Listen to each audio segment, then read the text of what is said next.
اراغب انت عن آلہتی یا ابراہیم، اے ابراہیم یہ کیا تم میرے آلہہ، میرے جو معبود ہیں ان سے تم نے روگردانی کر دی ہے؟ اور ابراہیم سمجھا رہے ہیں، یا ابت، ابا جان، انی قد جاءنی من العلم ما لم یأتک فاتبعنی اہدک صراطا سویا۔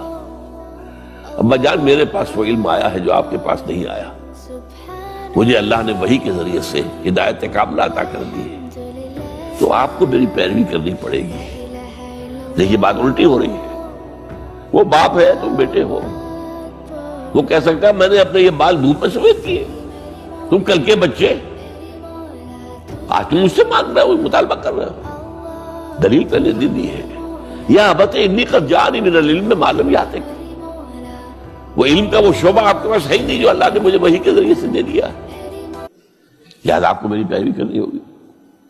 یا ابت لا تعبد الشیطان، ابا جان دیکھیں شیطان کی پیروی نہ کیجیے، انہ کان للرحمن عصیا، وہ تو رحمان کا بڑا گنہگار تھا، سرکش تھا، باغی تھا۔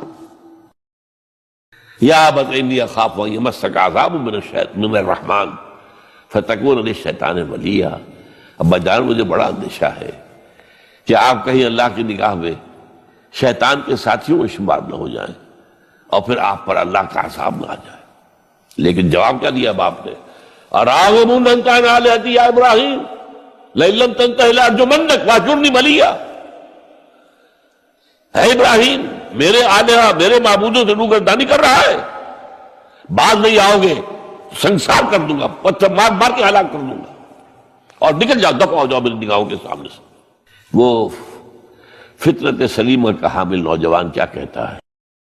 قال سلام علیک، اچھا ابا جان آپ پر سلامتی ہو، میں قال سلام علیک، میں جاتا ہوں، گھر چھوڑ کے جا رہا ہوں،